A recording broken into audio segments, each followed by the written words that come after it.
Amen. Praise be to the Lord. Sifa kwa Bwana. I want to thank God for this opportunity again. Nataka kumshukuru Mungu kwa ajili ya tunuku hili tena. It is a wonderful thing to be in the presence of God. Ni vyema sana kuwa katika uwepo wa Mungu. Now, I've been teaching so much on goodness of God. Nimekuwa nikihubiri sana kuhusu wema wa Mungu, The love of God. upendo wa Mungu. And today I just want to do some application of what I've been preaching. Leo nataka tufanye tu kitenda kazi kwa kile ambacho nimekuwa nikihubiri. Amen. I want us today to focus very much on the life of Saul. Leo nataka tutazamie zaidi kwa maisha ya Sauli. Amen. I want us to read from the book of Acts 26 verse 12 says, "While thus occupied as I journeyed to Damascus with authority and commission from the chief priest, at midday, O king, along the road I saw a light from heaven, brighter than the sun, shining around me and those who journeyed with me. And when we all had fallen to the ground, I heard a voice speaking to me and saying in the Hebrew language, Saul, Saul, why are you persecuting me? It is hard for you to kick against the gods. So I said, Who are you, Lord? And he said, I am Jesus, whom you are persecuting. But rise and stand on your feet, for I have appeared to you for this purpose, to make you a minister and witness for the things which you have seen and the things which I will reveal to you. I will deliver you from the Jewish people as well as from the Gentile, to whom I now send you, to open their eyes in order to turn them from darkness to light and from the power of Satan to God, that they may receive forgiveness of sin and an inheritance among those who are sanctified by faith."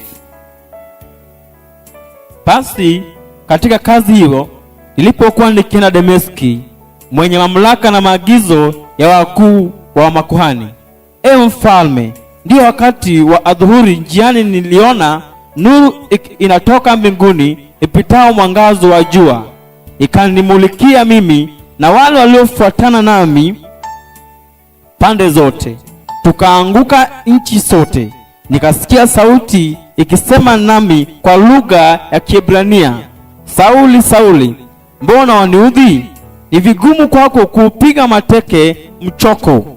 Nami nikasema, wewe yu nani Bwana? Bwana akaniambia, mimi ni Yesu ambaye wewe unaniudhi.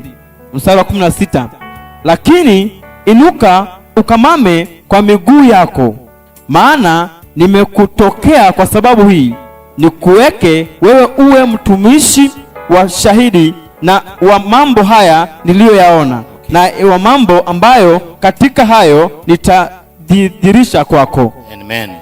Praise be to the Lord. Sifa kwa Bwana. Amen. I want to preach this scripture comparing it from the Old Testament. Nataka kuhubiri andiko hili kulinganisha na Agano la Kale And bringing it to life in our midst today. na kuileta katika unuru katika huduma yetu siku ya leo. Now the most important thing I've seen in this scripture, Kitu cha maana ambacho nimeona katika andiko hili is that in this scripture God is revealing himself. ni kwamba katika andiko hili Mungu anajifunua mwenyewe. In the Old Testament God had concealed. Katika Agano la Kale Mungu alikuwa amejificha. It is people who gave him names. Ni watu ambao walimpa jina. They look at him like Jehovah Jireh, Jehovah Nisi. Wanamuona kama Yehova Jireh, Jehova Nisi. It is the way they saw God, is the way they called him. Vile walivyomuona Mungu ni vile alivyomuita. Now one day Moses challenged God. Siku moja Musa alimtia Mungu changamoto. And he told God, tell us, what are your names? Na alimuuliza Mungu, tuambie majina yako ni yapi? If they ask me, who is you, how will I explain to them? Je, wakiniuliza kwamba wewe ni nani, taeleza vipi? This was a clear indication that the people of the Old Testament, Hii kwa wazi kwamba watu wa Agano la Kale they just dealt with God as their God. katika Agano la Kale walishughulikia tu Mungu kama Mungu wao. But in the New Testament we find Jesus revealing himself and revealing the Father. Katika Agano Jipya unapata Yesu anajifunua na pia anamfunua Baba. So many a time when we read the Bible, mara mingi tunaposoma Biblia, we need to know that there is two books, Old Testament and the New Testament. Napaswa tufahamu kwamba kuna vitabu viwili, Agano la Kale na Agano Jipya. And the Old Testament was always just pointing unto one person, na Agano la Kale lilikuwa tunanyoshea tu mtu mmoja, which is Jesus Christ, ambayo ni Yesu Kristo, who is the image of God, ambayo ni taswira ya Mungu. So we realize basi tunafahamu in the New Testament, kwa Agano la Kale, God is revealed through the Son. Mungu anajifunua kupitia Mwana. In the New Testament, katika Agano Jipya, Jesus is revealed by the Father. Bwana Yesu anafunuliwa na Baba. So we come to realize in the Bible, basi tunakuja kufahamu kwa Biblia, that man was created in all goodness, kwamba mtu aliumbwa katika uwema wote. But when he failed, na alipoanguka, he did a very simple thing. Alifanya kitu rahisi sana. Just by disobeying God, kwa kutotii tu Mungu, he was signing a new contract in his life. Alikuwa anakiri kandarasi mpya katika maisha yake. He was signing that as from today I don't need the help of God. Wakati huo alisema kwamba leo sitahitaji msaada wa Mungu. He was signing that he can survive without God. Anakiri kwamba anaweza ishi pasipo Mungu. And he was now saying he can even defend himself. Anasema kwamba sasa ataweza kujizuia yeye mwenyewe. I want to tell you today, nataka kuambia siku ya leo, the Bible says that God is light. Inasema kwamba Mungu ni nuru, and there is no darkness in him. na hakuna giza ndani yake. So if you run away from God, basi unapoondoka kwa Mungu, you are running away from the light. basi unaondokea nuru. So if you are running away from the light, kama utakimbia nuru, I want you to discover what light is. nataka ufahamu kwamba nuru ni nini. Light is what gives you ability, nuru ni kile ambacho kinakupatia uwezo to see your surrounding, kuona mazingira yako, to see who is next to you, kuona yule ambaye ako pande yako, to see what belongs to you, kuona kile ambacho ni chako, and you are able to walk. na una uwezo wa kutembea. So the absence of light, pasipo nuru, you cannot see anything. hauwezi ona chochote. You are dwelling in a place that you don't know. Unakaa mahali haufahamu. Even walking, you cannot walk. Hata kutembea hauwezi tembea. So we realize that when Adam was running away from God, tunafahamu wakati Adamu alipokuwa akimtoroka Mungu, he was entering into darkness. alikuwa anajiingiza katika giza. In the book of John chapter 8 verse 12, kitabu cha Yohana sura 8 mstari 12, I am the light of the world. kama mimi ni nuru ya dunia. Whoever follows me will never walk in darkness, atakayenifuata mimi hata hajatembea katika giza, but will have the light of life. but atakuwa na nuru ya uzima. Hallelujah. Hallelujah. Jesus is saying, Yesu anasema, I am the light of the world. mimi ni nuru ya dunia. Without me in the world there is darkness. Pasipo mimi duniani kuna giza. Without me in the world there is suffering. Pasipo mimi duniani kuna mateso. So when you are not in Christ, you are in darkness. Unapokosa kuwa ndani ya Kristo, basi katika giza. And what is in darkness nini kwa giza? Is suffering. Ni mateso. Now John 12:35, Yohana 12 mstari wa 15, it says these words at the end. anasema maneno haya kwa mwisho, He who walks in the darkness does not know where he is going. atembee kwa giza hajui mahali anapoenda. Now what does this mean to us as children of God? Inamaanisha nini kwetu kama wana wa Mungu? If you are not in Jesus, kama huyuko katika Kristo, you are not sure of anything you are doing. hauna hakika ya chochote ambacho unafanya. You don't know where you are headed, haujui mahali unaelekea, because you live in darkness. kwa sababu unaishi katika giza. The absence of light Pasipo nuru is darkness. kuna giza. There are things that are found in darkness. Kuna vitu ambavyo vinapatikana katika giza. In darkness is sin. Kwa giza kuna dhambi. In darkness there is curses. Ndani ya giza kuna laana. In darkness there is sickness. Ndani ya giza kuna magonjwa. And also there is poverty. Na pia kuna umaskini. So I want you to notice that nataka ufahamu, it is very simple. ni rahisi sana, That Adam was running away from what is good and entering into darkness. kwamba Adamu alikuwa anaondokea kile ambacho ni kizuri na anaelekea kwenye giza. And by sinning, Adam was signing a new covenant. Kwa kutenda dhambi, Adamu alikuwa na kile kandarasi kasi mpya with the devil. na shetani. Now I trust you more than I trust God. Sasa nakutumaini zaidi kumliko Mungu. And this thing happened even at the day Jesus was being Hata crucified. pia litendeka wakati Yesu alipokuwa kusulubiwa. Jesus did all good things to humanity. Yesu alifanya mambo mema yote kwa binadamu. Jesus resurrected the dead. Yesu alifufua wafu. Jesus fed the people who were hungry. Yesu alisha wenye njaa. He healed the lame. Aliponya viwete. Gave sight to the blind. Alipeana nuru kwa walio But vipofu. when people were given a chance Na watu walipopatiwa fursa to choose between Jesus and Barabbas, chagua baina kati ya Yesu na Barnaba, they all said, give us Barabbas, crucify Jesus. wote walisema tupatie Barnabas msulubu Yesu. Because it's the nature of Kwa man sababu asilia ya to binadamu love darkness kupenda giza and to run away from the light. na kuondokea nuru. But I want to tell you today, Lakini nakwambia siku ya leo, man became a slave of sin. binadamu alibaki kuwa mtumwa wa He dhambi. became a slave of sin. Alikuwa mtumwa wa dhambi. And when you become a slave of sin, Unapokuwa mtumwa wa dhambi, it means your master is sin. inamaanisha mkuu wako ni dhambi. So when you work for somebody, Basi unapofanyia mtu kazi, you must get the wages. lazima upokee mshahara. There is no work that you will work for free. Hakuna kazi ambayo utafanya kwa bure. So the Bible says, Basi Biblia inasema the wages you receive from sin mshahara ambao utapokea kutoka katika dhambi is death. ni kifo. There is nothing else but it's death. Hakuna chochote kile lakini kifo The tu. more you work for sin, Zaidi unaenda kazi dhambi, the more you remain in sin, zaidi utabaki katika dhambi. the only wage that you shall receive Mshahara tu ambao utaupokea it is death. ni kifo. For the wages of sin is death, Kwa mshahara wa dhambi ni mauti, but the gift of God is eternal life lakini karama ya Bwana ni uzima wa milele in Christ Jesus our Lord. ndani ya Kristo Bwana wetu. So what you receive from working for sin Kila ambacho unapokea baada ya kufanyia dhambi kazi is death. ni kifo. But in that statement we also see there is a but. Kwa hoja hiyo pia tunapata kuna hoja ambayo inasema lakini. But the gift of God is eternal life. Lakini karama ya Mungu ni uzima wa milele. So when we jump the side of God, Basi tukiruka katika upande wa Mungu, we see God as a giver. tunamwona Mungu kama wa kupeana. The God that we are serving is a giver. Mungu ambaye tunamtumikia ni wa kupeana. And what he gives is life. Na kila ambaye anapeana ni uzima.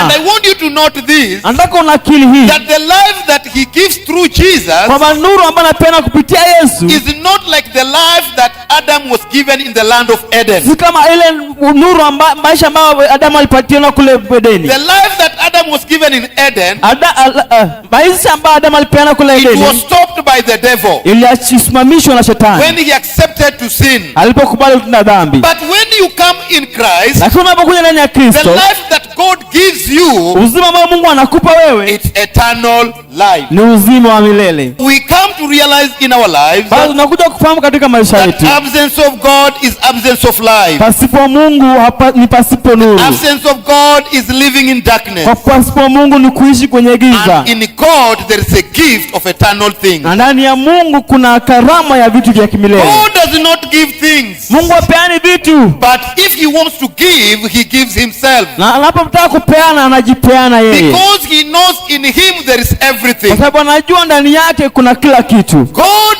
gave us his only begotten son. Mungu alipeana mwanawe tu wa pekee, And in the begotten son, he was in him. na ndani ya mwanawe pekee alikuweko ndani He yake. came in the son to reconcile the world to himself. Alikuja ndani ya mwana kupatanisha duniani kwake Now when mwenyewe. Jesus was on earth, Lakini Yesu alipokuwa he duniani called 12 disciples aliita wanafunzi 12 that he may reveal himself to them, ili kwamba aweze kujifumbua kwao, that he may teach them who he is, kwamba aweze kuwafundisha kwamba yeye ni nani, that he may release the bundle into his hand. ili kwamba aweze kuachilia uweza katika mikono wao. At the time when he was working in the world, Wakati alipokuwa akitenda kazi hapa he duniani, did a lot of miracles. alifanya miujiza mingi He zaidi, taught many lessons, alifundisha mafunzo mengi, and all of them were lessons of the na kingdom. haya yote alikuwa mafunzo ya ufalme.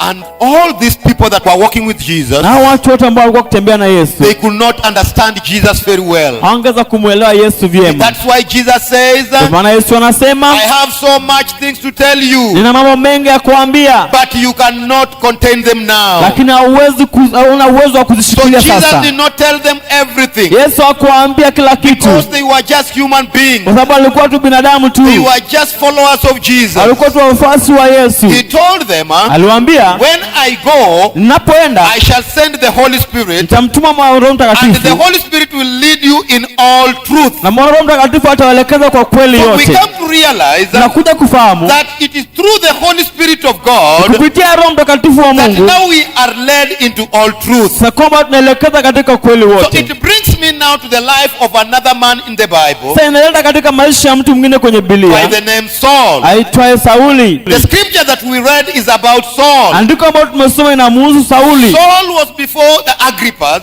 Saul alikuwa mbele ya Agripa and he was being accused, na alishtakiwa and he was giving his account, na alikuwa anapeana maoni and he was yake narrating how he met Jesus. na alikuwa anakili jinsi alikutana na Yesu. This man Saul Na huyu mtu Sauli was not one of the 12 disciples. hakuwa mmoja wao wanafunzi 12. In fact, the time Jesus was calling the Hata disciples, wakati Yesu alipowaita wanafunzi, this man was busy serving in the other religion of Judaism. huyu mtu alikuwa kwa mashughuli ya kutumia katika dini lingine ya Kijuda. He persecuted the world. Alitesa dunia, He persecuted the church. alitesa He kanisa, persecuted the believers. alitesa waumini. He never loved to see anybody called born again. Hakupenda kusikia mtu yote ambaye He ameokoka. never wanted to hear anybody saying that Jesus Christ is the Lord. Hakutaka kusikia kwamba mtu akisema kwamba Yesu Kristo ni So Bwana. he persecuted the church. Basi alitesa kanisa. Salvation, Kwamba wokovu it is the plan of God. ni mpango wa Mungu, It is not a plan of man. sio mpango wa binadamu. God predestinated us Mungu alituteua before the foundation of the world. kabla ya msingi wa dunia ile. God knew who you are, Mungu alijua kwamba ni and nani, he sent you on earth alikuokoa hapa duniani, knowing the reason why he has released you. akijua kwa sababu kwa nini alikutuma hapa duniani. Hallelujah. Haleluya. I want us to open the book of Jeremiah. Na tufanye kitabu cha Yeremia I want to explain a point there.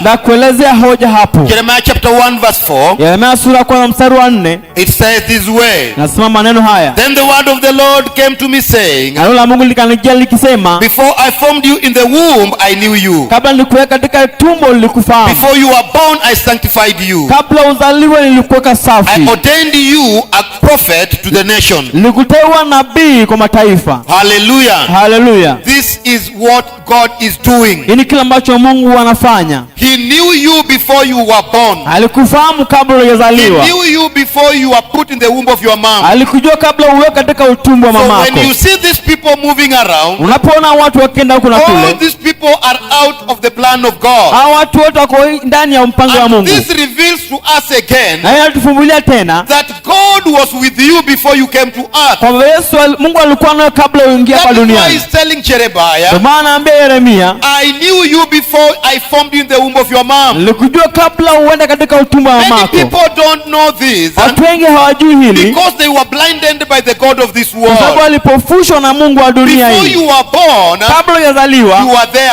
ulikuwepo, You knew God. ulimjua God Mungu. knew you. Mungu alikujua, He placed you on earth alikuachilia hapa duniani with a mission and purpose. na kuduma na kusudi. But now because the world had fallen into the hands of the devil, Sasa kwa sababu dunia imeanguka katika mikono ya what the shetani, devil does to humanity kila ambacho anatendea is binadamu when you are born, ni kwamba he unapozaliwa comes and blindens you. anakuja na kuweka You kipofu. can see this in the book of 2 Corinthians chapter 4 verse 4, Unasoma kitabu cha Korintho wa pili sura 4 mstari wa where 4. the Bible says Biblia inasema the God of this world kwamba Mungu wa dunia has hii blinded those who does not believe, amepofusha wale ambao waamini lest they receive the light. kwamba wasipokee nuru. So people who are on earth, Basi watu ambao wako they duniani don't know their God. hawajui Mungu wao, They live their own life the way they want. wanaishi maisha yao jinsi They don't wanavyotaka, care where they came from, and hawajali mahali they walipotoka don't know where they are going, na hawajui mahali wanapoenda, because they are lost. kwa sababu They wamepotea, don't know their mission. hawajui mishoni yao. I've come to tell you today, Nakuja kuambia siku ya you leo, did not create yourself. You haukujiumba, did not find yourself here by accident. haukujipata hapa kwa God ajali. had a plan for you. Mungu alikuwa na mpangilio There is kwako wewe. nothing that God does hakuna kile Mungu anafanya that is not in his plan. ambayo hayo katika mpangilio God is yake. a master planner. Mungu ni mpangizi Then what mzuri. has happened to man? Inifanikia nini Why binadamu? is it that man is not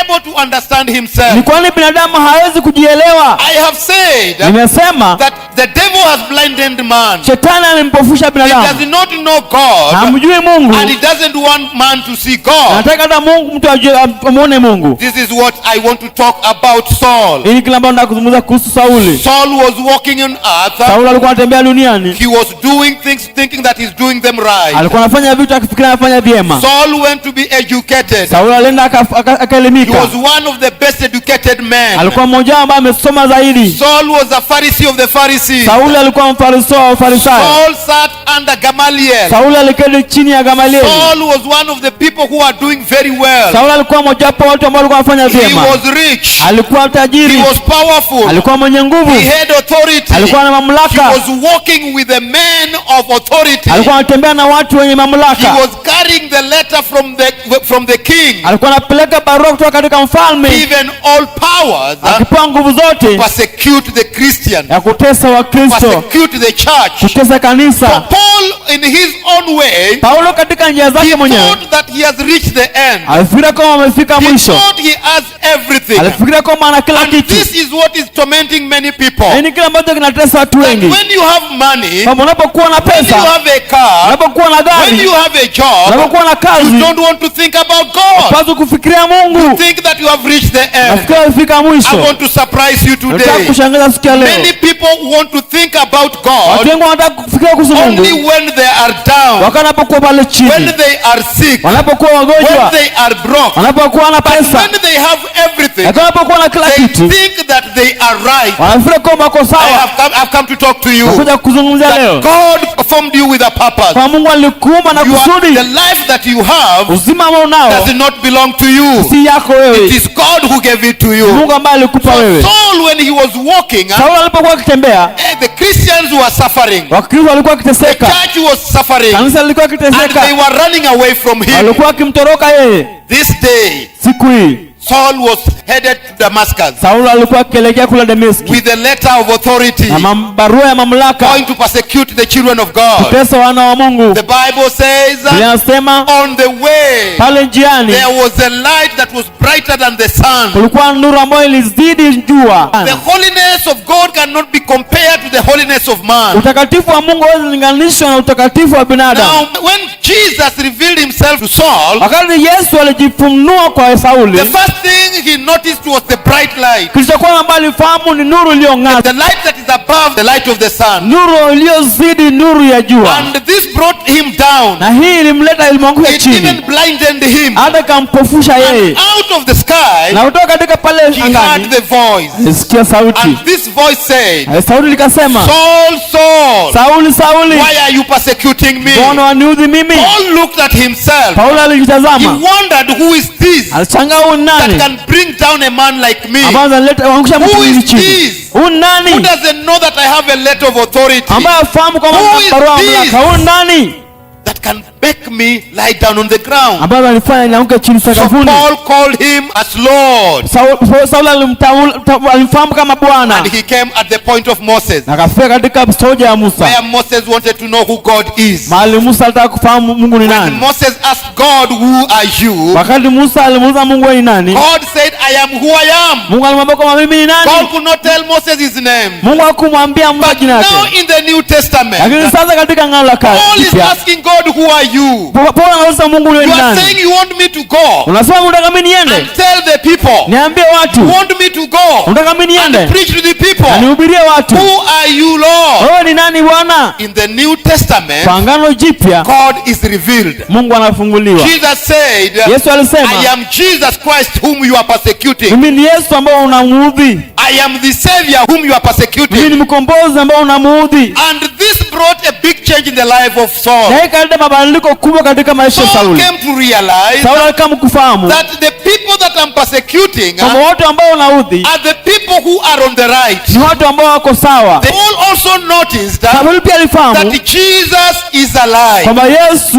anaishi. Jesus is alive. Yesu yu hai. I have been saying Nimekuwa that nikisema Jesus did not resurrect. kwamba Yesu hakufufuka. Let me tell you the truth today. Nikwambia leo kweli siku ya When leo. Jesus died, Wakati Yesu the alikufa, Pharisees, Wafarisayo, the scribes, wale waandishi and all the priests, na makuhani wote they came together to finish him. walikuja wote kummaliza When yeye. they killed him, Alipomuua they thought they had succeeded. alifikiria kwamba wamefaulu. And when he resurrected, Alipofufuka they wanted to conceal everything. walitaka kufunika kila They kitu. didn't want anybody to believe that Jesus resurrected. Hawakutaka mtu yote aamini kwamba Yesu The amefufuka. soldiers came to them. Wale maskari wakamkujia, They told them, akawaambia Jesus is resurrected. Yesu amefufuka. We were there when he resurrected. Tulikuwepo alipokuwa amefufuka. There was a shaking of the earth. Kulikuwa mtetemeko wa ardhi. Stone was rolled out of the tomb. Jua liliondoka katika lile And kaburi. Jesus walked out of the Na tomb. Yesu aliondoka katika lile kaburi. These people said, Watu wakasema, the Pharisees said, Wafarisayo wakasema, hush,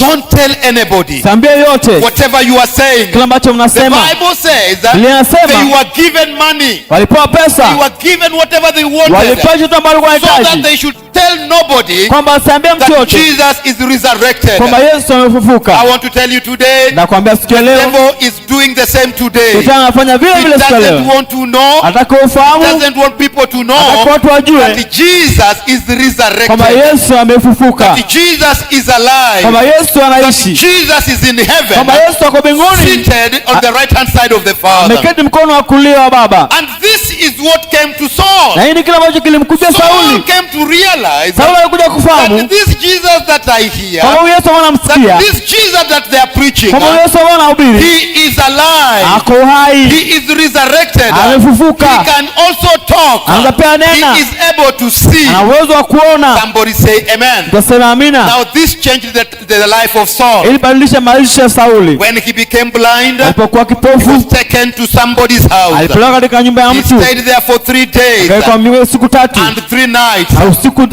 3 able to see. pasipo kuweza na Now what kuona. am I preaching on Saul? Na hubiri ni kuhusu Sauli.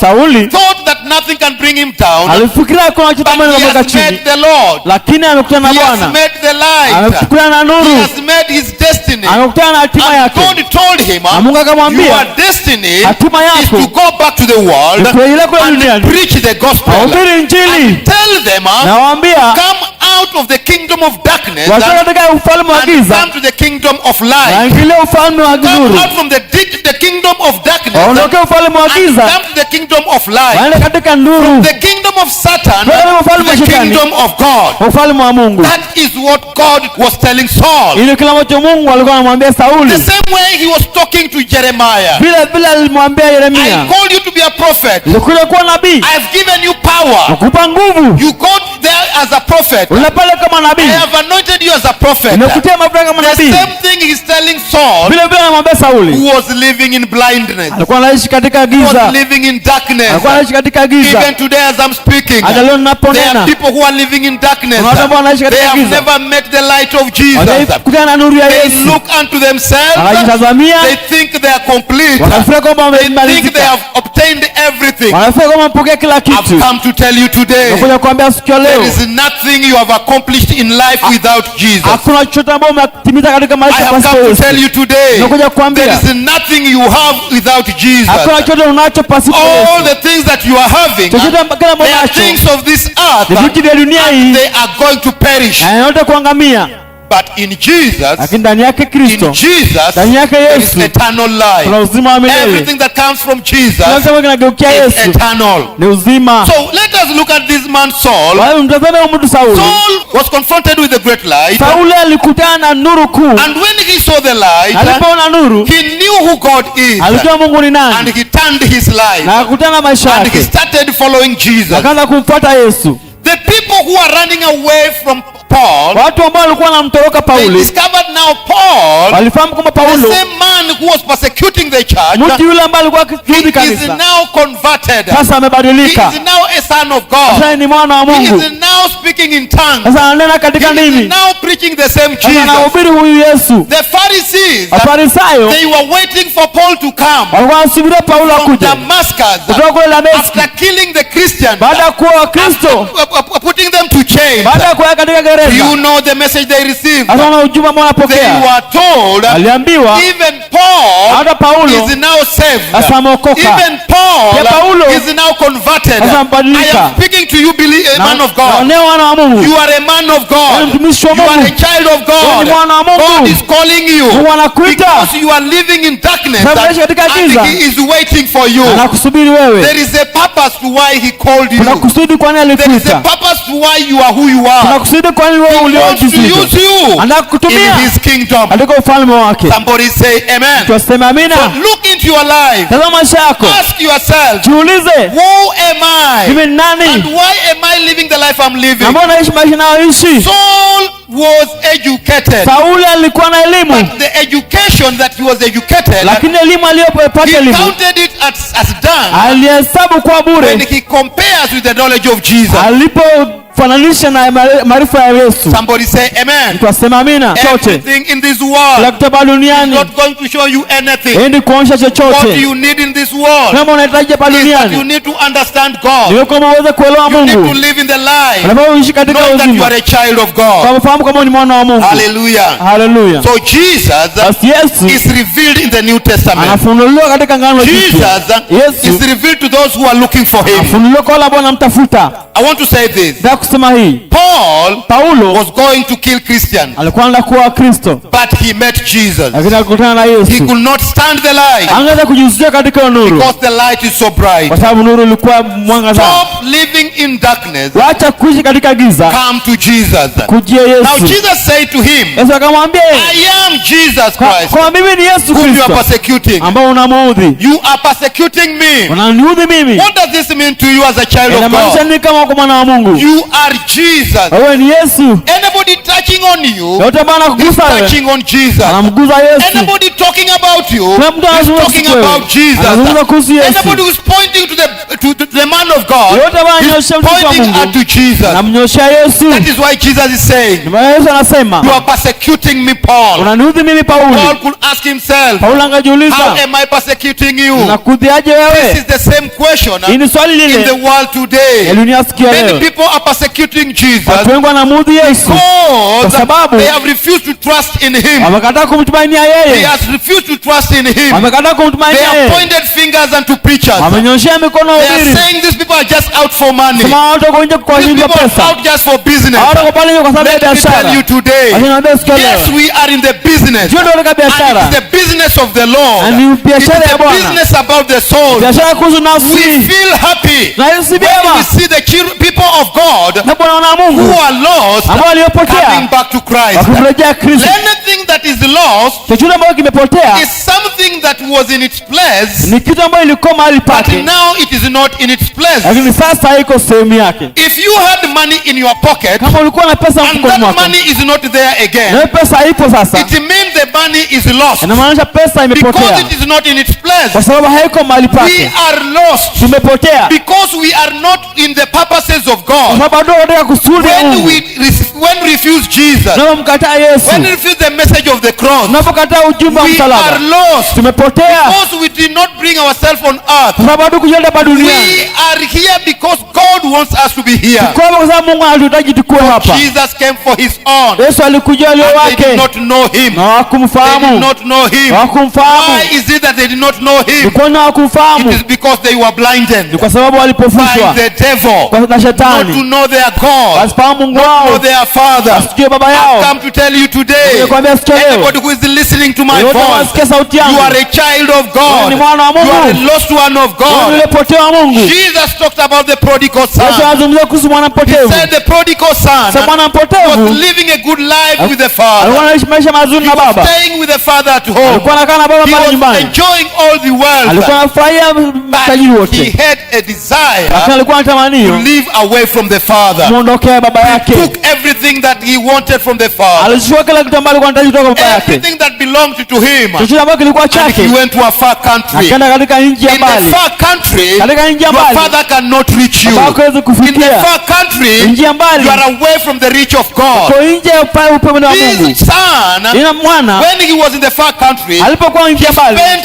everything. alitumia He kila spent kitu, all money. alitumia pesa And he yote, became poor. akawa He maskini, lost everything poteza kila because kitu, he was not out. He was now outside the light. kwa sababu sasa alikuwa nje ya nuru, He was outside the reach of the Father. alikuwa nje ya utajiri wa He baba. reached at a point Akafika mahali he wanted to eat with the pigs. atamani kula na nguruwe, Yet he did not know ili kwamba that he hakufahamu belonged to the Father. kwamba yeye ni wa baba I want to yake. tell you today, Na kwamba siku ya most leo of us, wengi we wetu are eating with pigs. tunakula na Most manguruwe, of us, wengi wetu we are languishing in darkness, nateseka katika giza, not knowing pasipo we are kufahamu the children of God. kwamba si wana wa Mungu. Once you are called by God, Mwanzo wetu na Mungu, once you come back to God, mwanzo wetu our kuja kwa God Mungu, is restoration. Mungu wetu ni wa Our kurejesha. God will bring back everything that was eaten from you. Mungu wetu anakurejeshea kila kitu ambacho kilikula kutoka When the kwako. son was coming back, Mwana alipokuwa he akirejea, was embraced by the Father. alikumbatiwa na baba, Come back home. karejea nyumbani. Come Bwana, back home. rejea nyumbani. I have been waiting for you. Nilikuwa I nikusubiri am wewe. speaking to you today. Nakuzungumzia If siku you ya are leo, listening to me, kama if you unanisikia, are not given your life to Jesus, kama hujapeana maisha if yako you kwa are Yesu, not born again, kama haujaokoka, this is your hii ni time. wakati You may wako. not see tomorrow. Utakosa You kuona may not kesho. be there next year. Utakuza kuwa mwaka The ujao. word of God is alive today. Neno la Mungu That liamshishwe you leo, receive Jesus na umpokee and Yesu, you be counted na righteousness. ukuhesabia kuwa haki. I am better than those Niko zaidi ya who wale call themselves born again. Bwana ndio I waliozaliwa do tena. not fornicate. Mimi I do sizini, not steal. siibi, I do not rob. siibi,